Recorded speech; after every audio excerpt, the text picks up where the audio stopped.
हां नमस्कार, जय शिवराय. माझ्या सर्व पत्रकार बांधवांचं सहर्ष स्वागत.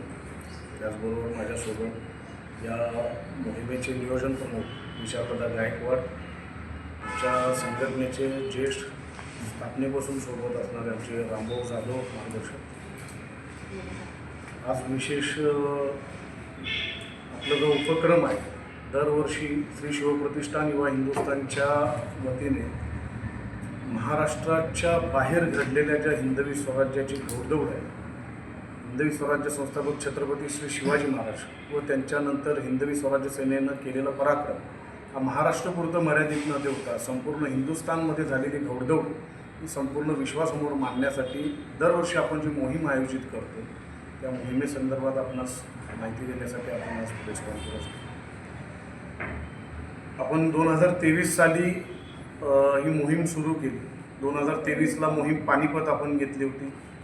अतिशय चांगल्या पद्धतीनं ती मोहीम यशस्वी झाली. 2024मध्ये मोहीम गोवळकोंडा, भाग्यनगर, 2025मध्ये मोहीम सुरत आपण घेतली होती आणि यावर्षी श्री सप्तकोटेश्वर मोहीम गोमंतक अशी आपण मोहीम घेतोय. गोवा म्हणलं की आपल्या सगळ्यांच्या चित्तामध्ये जे येतो की फक्त पर्यटन, समुद्रकिनारे आणि त्या ठिकाणी पर्यटन करणं, पण खरा गोवा जर आपण प्राचीन ऐतिहासिक असा गोवा जर बघितला तर हिंदवी स्वराज्य संस्थापक छत्रपती श्री शिवाजी महाराज, धर्मवीर छत्रपती श्री संभाजी महाराज यांच्या पदस्पर्शानं पावन झालेली ती भूमी. ज्यावेळी या गोव्याच्या भूमीमध्ये अत्यंत हिंदूंवरती अत्याचार चालू होते, धर्मांतरण चालू होतं, ब्रिटिशांचं राजवट होती, पोर्तुगीजांची राजवट होती, त्यावेळेस छत्रपती शिवाजी महाराजांच्या कानावरती आल्यानंतर त्यांनी जी मोहीम घेतली होती ती मोहीम होती गोमंतक मोहीम. आणि महाराज स्वतः त्या ठिकाणी जाऊन या हिंदूंवरती होणाऱ्या अत्याचाराच्या विरोधात ही स्वारी घेऊन इंग्रज आणि पोर्तुगीजांचा बंदोबस्त केला होता. असा आपला प्राचीन गोवा आहे. आपण जी मोहीम घेतलेली आहे ती श्री सप्तकोटेश्वर मंदिर, त्या ठिकाणी नार्वे गाव आहे, त्या गावामध्ये हे मंदिर आहे. भगवान श्रीकृष्णाने या शिवलिंगाची पूजा केली आहे असा ऐतिहासिक नाही पौराणिक संदर्भ या ठिकाणी उपलब्ध आहे. त्याचबरोबर 13व्या शतकामध्ये जे कदंब राजे होते, ज्यांना गोवा तर संपूर्ण आहे आणि पन्हाळ्यापर्यंत जो पन्हाळगडसुद्धा त्यांनी बांधलेला आहे, त्या कदंब राजांचे हे कुलदैवत म्हणजे श्री सप्तकोटेश्वर. ज्या पद्धतीनं परकीय आक्रमकांनी आपल्या देशावर आक्रमण केल्यानंतर सर्वप्रथम काय असं तर आपल्या श्रद्धेवरती आघात केल्याने या देशातली मंदिरं तोडली, त्याचप्रमाणे बहामनी सुलतान, गंगूहासन बहामनी सुलतान यांनी ते मंदिर तोडलं होतं. पुन्हा ते मंदिर बुक्कराय यादव, राजा रामदेवराव यादवांचे पुत्र बुक्कराय यादव यांनी तो प्रदेश जिंकल्यानंतर ते मंदिर परत बांधलं. पुन्हा आदिलशाहीच्या स्वारीमध्ये ते मंदिर पाडलं गेलं. नंतर मात्र सर देसाई म्हणून तिथले जे सरदार होते त्यांना या भगवान शंकरांनी दृष्टांत देऊन हे शिवलिंग मुक्त करा अशा पद्धतीनं सांगितल्यानंतर त्यांनी एक परत त्या ठिकाणी मंदिर बांधलं. त्यानंतर मात्र पोर्तुगीजांच्या कालखंडामध्ये पोर्तुगीजांनी हे मंदिर पुन्हा तोडलं आणि त्या ठिकाणी एक चॅपल बांधलं. चॅपल म्हणजे छोटंसं चर्च. आणि हे ज्यावेळी छत्रपती शिवाजी महाराजांना समजलं, महाराज ज्यावेळी गोमंतक स्वारीवरती होती, त्यावेळी महाराजांनी हे जे पोर्तुगीजांनी शिवलिंग त्या विहिरीमध्ये टाकलेलं ते शिवलिंग शोधून काढलं आणि त्या ठिकाणी एक मंदिर बांधलं. आणि ज्या दिवशी या मंदिराची पायाभरणी केली त्या पोर्तुगीज मिशनऱ्यांचे मुंडके छाटून महाराजांनी त्या व्हायसरायला पाठवून दिली होती. आणि त्यानंतर त्यांना एक संदेश दिला की परत जर या मंदिराकडे आमच्या वाकड्या नजरेनं बघाल तर सगळ्यांची अवस्था अशीच होईल. त्यानंतर मात्र आत्तापर्यंत त्या मंदिराला कोणीही धक्का लावलेला नाही. हा इतिहास आहे. 2018मध्ये तिथले आमदार आहेत, मुख्यमंत्री आहेत, यांनी त्या मंदिराचा जीर्णोद्धार केला, निधी आणला आणि जीर्णोद्धार केला. त्यावेळी त्या मंदिराच्या गाभाऱ्यामध्ये एक पायवाट म्हणजे पायऱ्या सापडल्या वरती जाण्यासाठी आणि वरती एक छोटीशी खोली सापडली, ज्या खोलीमध्ये बसून छत्रपती शिवाजी महाराज हा संपूर्ण गोमंतक स्वारीचं नियोजन किंवा खलबतं त्या ठिकाणी करत होते. इतकं छत्रपती शिवरायांच्या पदस्पर्शानं पावन झालेली या भूमीमध्ये ह्या मंदिराचा हा इतिहास आहे. आणि तोच इतिहास पुन्हा एकदा जागृत करण्यासाठी गोवा म्हणजे फक्त पर्यटनासाठी भूमी नाही आहे, तर गोवा आपल्या पूर्वजांच्या रक्ताने पावन झालेली आणि छत्रपती शिवरायांच्या, संभाजी महाराजांच्या पदस्पर्शानं पावन झालेली भूमी आहे. हा इतिहास आपल्याला समजला पाहिजे, हा इतिहास आपल्याला संपूर्ण विश्वाला सांगितला गेला पाहिजे, म्हणून आपण ही मोहीम यावर्षी आयोजित केलेली आहे. त्याचबरोबर संपूर्ण गोवामध्ये अनेक गडकोट आहेत जे छत्रपती शिवाजी महाराज आणि संभाजी महाराजांनी जिंकलेले आहेत.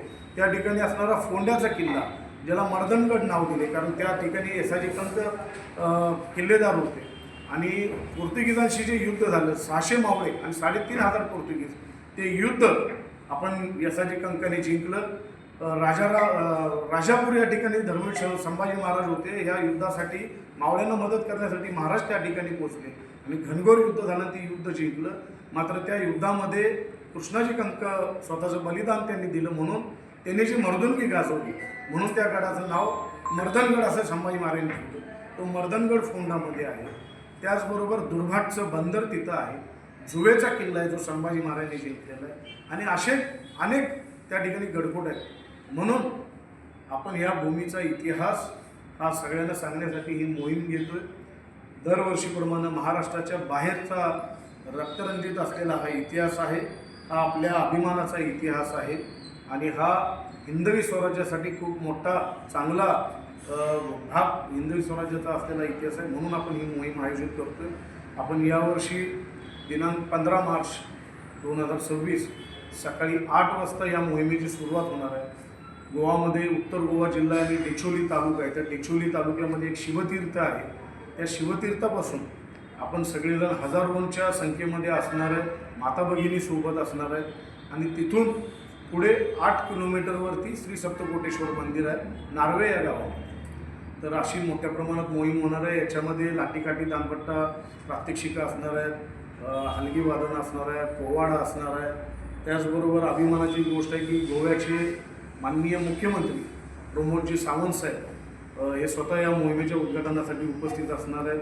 केंद्रीय मंत्री माननीय श्रीपादजी नाईक साहेब, त्याचबरोबर तिथले गोव्याचे राज्याचे कॅबिनेट मंत्री सामाजिक मंत्री सुभाषजी फळदेसाई साहेब, त्याचबरोबर आपली ज्या भागामध्ये मोहीम आहे या भागामध्ये असणारे 2 आमदार आहेत. ते 2 आमदार चंद्रकांतजी शेट्टे आणि आमदार रमेंद्रजी शेट हे स्वतः या मोहिमेच्या नियोजनामध्ये त्या ठिकाणी आहेत. ते सगळे उपस्थित असणार आहेत. त्याचबरोबर पुण्यावरून आपण हा सगळा इतिहास सांगण्यासाठी भारतजी आमदापुरे म्हणून आहे, त्यांचं त्या ठिकाणी आपण मार्गदर्शन ठेवलेलं आहे. त्याचबरोबर ज्या फोंडा किल्ल्यावरती कृष्णाजी कंकांनी स्वतःचं बलिदान दिलं आहे त्यांचे वंशज माननीय सिद्धार्थदादा कंक व ज्या तलवारीने ते युद्ध ते लढले त्या तलवारीवरती 2 स्टार्स आहेत, म्हणजे 2 खूण आहेत की ज्याचा अर्थ आहे की एक खूण म्हणजे 100 शत्रू मारले, 2 स्टार आहेत म्हणजे 200 शत्रू त्यांनी त्या युद्धामध्ये मारलेले. ती तलवारसुद्धा आपण संपूर्ण भोवेकरांच्या दर्शनासाठी त्या ठिकाणी नेणार आहे. त्याचबरोबर माननीय श्री राजेंद्र भोवे साहेब आहेत, विजयकुमार नाटेकर, दामोदरजी नाईक आहेत, नितीनजी मालुसरे हे तानाजी मालुसरेंचे वंशज आहेत, चेतनजी राजहंस जे सनातन प्रभातचं जे कार्य चालतं त्या ठिकाणी हिंदू जनजागृती समितीचे गोव्याचे प्रमुख आहेत. असे सगळे मान्यवर या मोहिमेमध्ये उपस्थित असणार आहेत. माननीय आकाशदादा गोसावी, संतोषदादा गोसावी हे सगळेजण या ठिकाणी असणार आहेत. अनेक संस्था संघटना गोव्यातल्या आहेत, ते या सगळ्या मोहिमेमध्ये सहभागी असणार आहेत. अशा प्रकारची मोहीम या ठिकाणी होणार आहे.